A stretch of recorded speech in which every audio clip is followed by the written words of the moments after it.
Kenapa dilakukan dua hal ini? Karena Israel kan ingin supaya Gaza itu kosong. Kalau misalnya itu bangunan-bangunan mewah itu adalah di Gaza itu, apakah rakyat Palestina bisa kembali? Kok jadi khawatirnya ini ya, Prof, ketika pasukan Indonesia ditempatkan di Rafah, gitu ya, di mana di situ tempat Hamas, kemudian nanti ada demilitarisasi, kemudian perebutan senjata. Saya kok khawatir nanti akan terjadi bentrok ya. Itu. Jadi kayak diadu domba gitu. Betul, itu yang saya khawatirkan. Dan itu nggak baik untuk pasukan kita karena mereka mempertaruhkan nyawa. Dan kedua, yang Israel mau nyerang tapi pakai Indonesia kan, kita dimanfaatin. Betul. Dan yang kedua adalah bagaimana sikap dari rakyat kita. Marah kan sama pemerintahnya kalau kayak begini. Belum lagi, mana itu konsistensi kita terkait dengan paragraf pertama dari pembukaan Undang-Undang Dasar yang mengatakan bahwa yang namanya penjajahan harus dihapuskan dari muka bumi. Ya kan? Kalau misalnya seperti ini kan sama aja kita melanggengkan dan kita turut serta di situ. Apa benar seperti ini nih? Gitu. Dan saya khawatirkan nanti ini juga, Prof. Bagaimana pertalian kita warga Indonesia dengan warga di Gaza itu kan cukup kuat ya. Betul.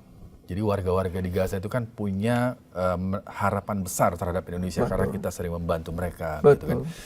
Akan luntur gitu. Iya. Dan bukan salah satu tujuan kita juga untuk diberi amanah untuk membawa perdamaian itu kan bagi Gaza.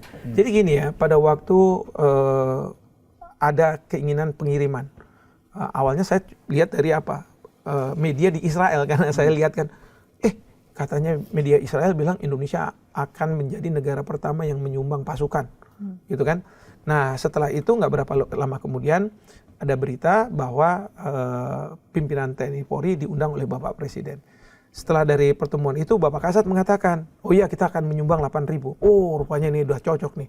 Ini kadang-kadang nih bangsa kita dapat informasi belakangan nih.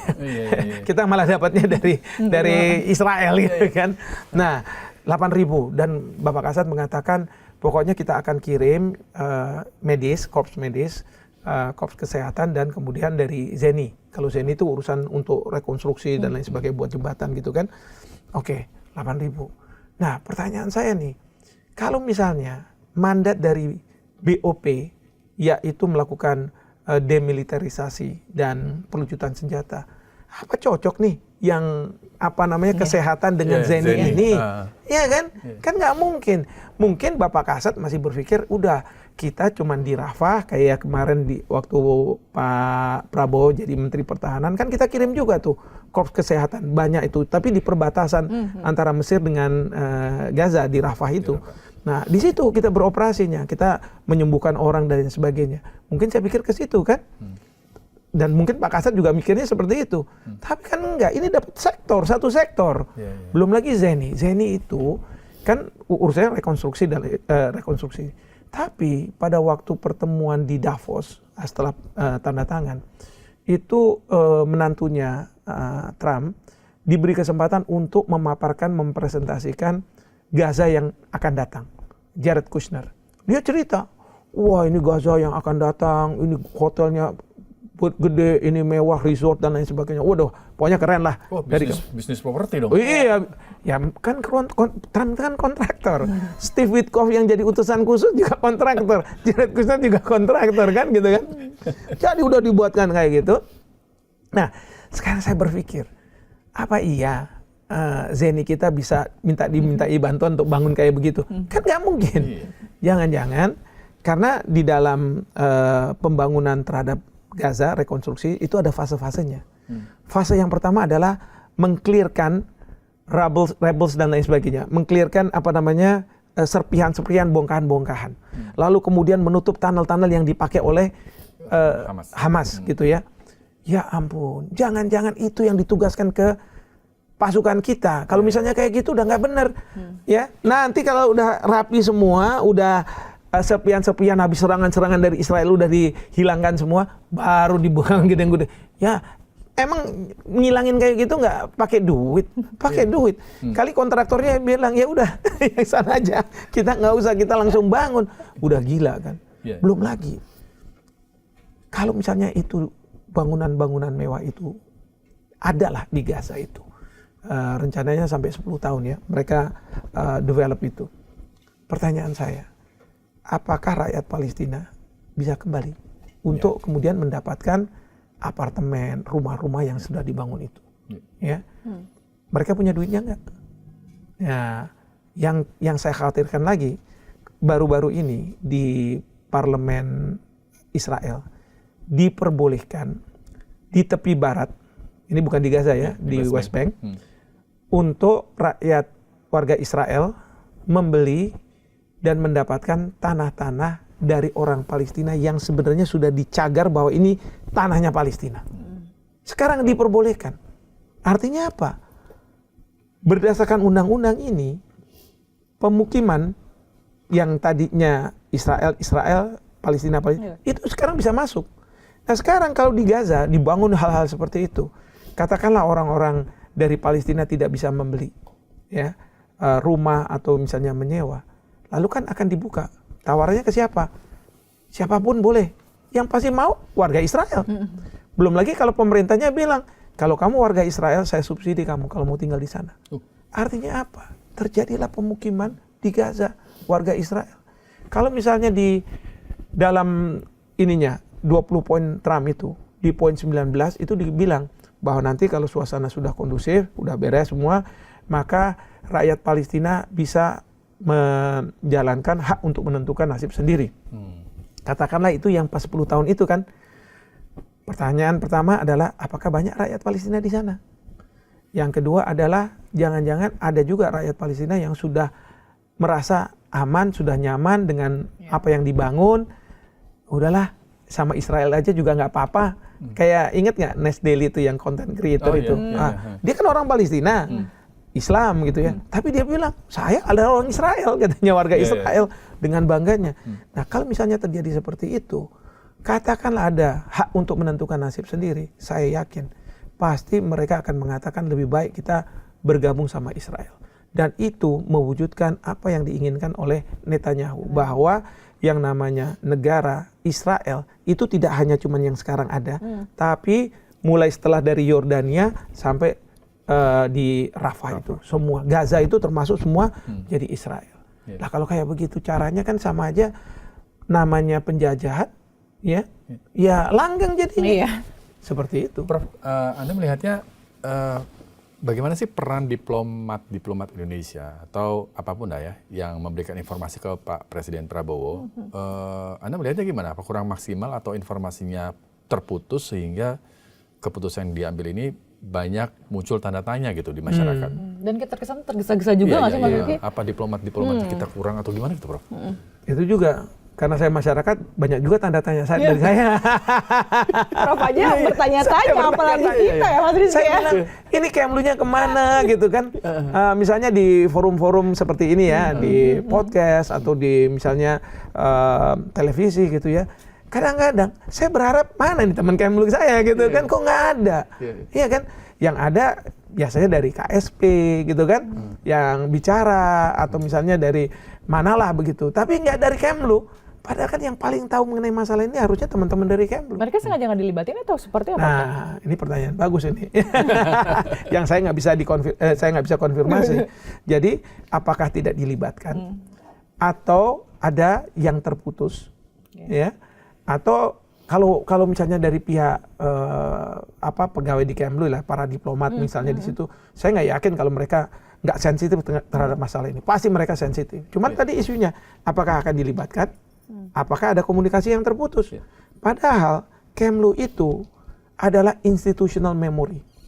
Jadi dia adalah pengingat bagi siapapun yang menjadi presiden ya, untuk kalau mengambil kebijakan itu kita harus konsisten. Nah, ya kan? Konsistensi itu dijaga oleh siapa? Oleh birokrat. Birokrat itu siapa? Ya mereka yang bekerja di Kementerian Luar Negeri, eselon 1 ke bawah. Kalau misalnya presiden, menteri, wakil menteri, itu boleh dibilang come and go. Mereka bisa masuk, paling banter 5 tahun, paling banter lagi 10 tahun kalau misalnya di 2 kali gitu ya. Tapi setelah itu kan udah keluar, nggak bisa lagi. Udah diganti dengan yang lain.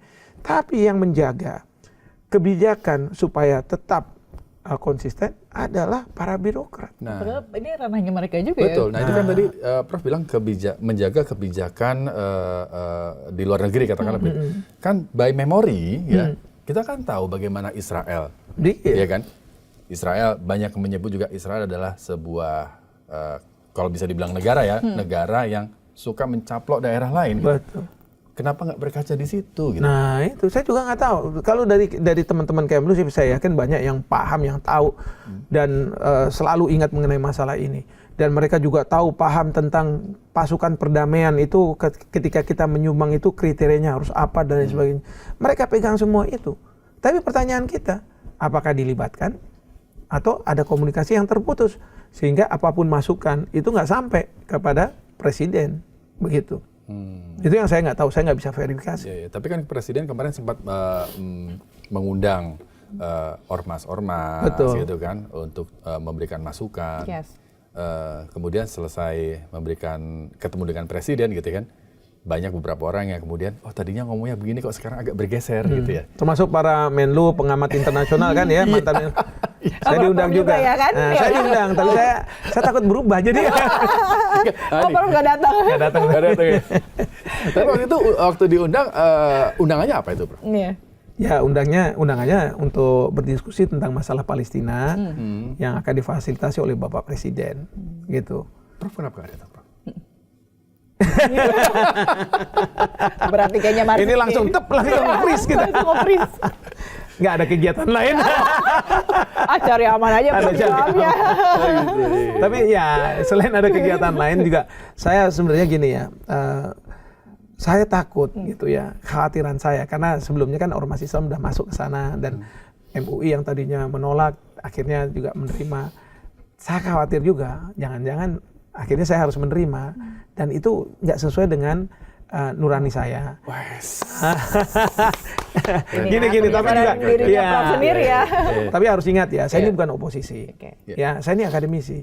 Jadi pandangan-pandangan saya ini tentu didasarkan pada ilmu yang saya pahami, yang saya punya. Ya. Nah, untuk merubah pemahaman saya berdasarkan ilmu ini tentu sulit gitu kan.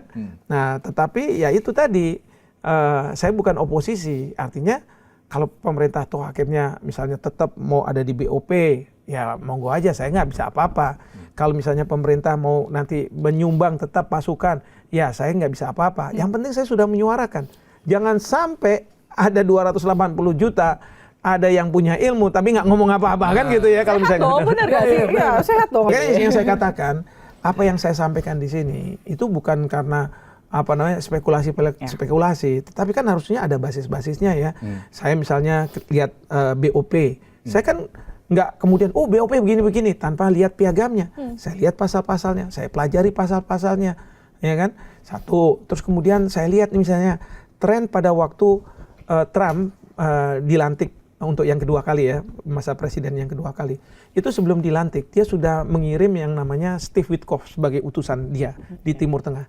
Dan kalau misalnya masih ingat, bisa di Google, pada waktu itu Steve Witkoff bilang, nanti akan ada 2 juta rakyat di Gaza yang akan dikeluarkan. Dan karena kita mau rekonstruksi, dan kita berharap negara-negara muslim mau menerimanya. Pada waktu itu yang namanya kita nih, ya Allah, alhamdulillah kita bisa solidaritas membantu rakyat Palestina. Saya pada waktu itu keras saya bilang, saya bilang, aneh, 2 juta dikeluarkan. Berarti apa? Ini kan sama aja mengosongkan Gaza. Padahal bagi suatu bangsa, yang penting itu adalah tanah. Ya kan, tanah air. Maka kalau lagu kebangsaan kita, Indonesia, tanah airku kan? Tanah, gitu kan? Tanah dan airku. Nah ini mau dikeluarkan 2 juta, gimana ceritanya? Waktu itu saya katakan, saya keras begini. Ya teman-teman yang mungkin ormas Islam yang tadinya setuju mikir juga, iya bener juga ya gitu ya, berubah. Terus kedua, setelah itu gagal, ya kan 2 juta itu gagal, ada keinginan agar dievakuasi orang-orang Palestina yang terluka, dan itu ada ke Indonesia itu 1.000 orang, ya 1.000 orang dan lain sebagainya. Waduh, kan bagus ya sebenarnya kan. 1.000 orang pergi ya itu kan nggak mungkin yang luka-luka sendirian, pasti sama kerabatnya sama ini, mungkin 3-4 orang. Jadi sebenarnya bukan 1.000 yang keluar, mungkin bisa 3.000-an, 4.000 orang, ya kan? Dan itu 5 negara termasuk Indonesia. Saya lihat nih di media Israel, dia bilang katanya gini, Netanyahu minta ke siapa? David Barnea, kepala Mossad atau siapa Mossad, supaya minta ngomong sama Steve Witkoff, bicara ke negara-negara yang sudah mau terima, segera terima itu, nanti dikasih insentif gitu kan. Waduh, udah itu masalah ini kan, perdagangan lagi rame kan, yang kita dikenakan sekian persen. Jangan-jangan insentifnya ini lagi tarif-tarif turun ini kan, bahaya juga. Bisa juga. Saya waktu itu bicara keras, nggak bisa gini. Kenapa dilakukan 2 hal ini? Karena Israel kan ingin supaya Gaza itu kosong dari orang-orang Palestina. Sebenarnya maunya sih kosong dari Hamas. Tapi Hamas itu siapa? Pejuang-pejuangnya yang sekarang. Tapi ingat, mungkin Israel bilang, iya sekarang pejuangnya dihabisin, tapi kan dia punya anak. Nanti anaknya jadi pejuang, ya kan? Anak-anaknya sekali matiin. Nanti siapa lagi yang harus dimatiin? Anak dimatiin, ibu-ibunya kan bisa melahirkan anak. Ya di pejuang-pejuang matiin juga. Jadi sampai sekarang diakui oleh Israel 70.000, dan kebanyakan adalah perempuan dan anak-anak yang ditembakin, dihabisin itu 70.000. Maka dunia ini berteriak, mereka bilang bahwa ini sudah mengarah ke genosida. Itu nggak hanya warga di negara-negara Islam, di Inggris, di Amerika, semua dan sebagainya. Memang elit politiknya awalnya bilang enggak, termasuk Amerika kan, bahkan suara itu disuarakan di universitas di Harvard dikasih sanksi sama Trump dan lain sebagainya. Tapi kalau di negara-negara lain kuat. Akhirnya apa? Itu yang membuat kayak Prancis, kemudian juga Inggris, Spanyol dan lain sebagainya, akhirnya mengakui Palestina sebagai sebuah negara. Ya walaupun nggak cukup, karena Israel nggak mengakui, ya masih belum bisa jadi itu. Tapi udah berubah seperti itu. Bahkan juga Afrika Selatan mengajukan gugatan ke Mahkamah Internasional terhadap Israel, karena 2 negara ini kan ikut dalam namanya konvensi terkait dengan genosida. Dan menurut Afrika Selatan bahwa apa yang dilakukan oleh Israel ini sudah mengarah ke sana. Nah ini sekarang masih berproses, masih lama. Belum lagi ada International Criminal Court, ICC, yang sudah mengeluarkan surat penangkapan terhadap Netanyahu dan ada menteri-menterinya, tapi juga sebenarnya juga terhadap Hamas. Ya. Artinya apa? Memang semua sudah mengarah bahwa apa yang dilakukan oleh Israel ini itu sudah mengarah ke genosida, kejahatan terhadap kemanusiaan. Nah, jadi Israel melakukan itu kan dapat kritikan. Tapi kalau misalnya ada ide keluarkan 2 juta, kan bagus kan gitu kan? Oh, disambut lagi kan? Apalagi kalau misalnya orang-orang yang luka yang dikeluarkan, kan manusiawi sekali. Dalam hati saya, ya Allah, jangan pula kita ini naif-naif juga gitu kan. Nah, itu jadi termasuk salah satunya ke Indonesia ya waktu itu ya. Waktu itu salah satunya ke Indonesia. Bahkan udah disiapkan mau di mana itu di Batam. Di Batam yang dulu pernah Pulau Galang ya, tempatnya Covid itu ya. Pernah di situ katanya. Aduh, saya sampai agak marah juga tuh kalau misalnya seperti itu ya. Saya bukannya apa-apa kalau misalnya masa sih kok kita mau ya dibodohi gitu ya sama nggak tahu nih Israel ataupun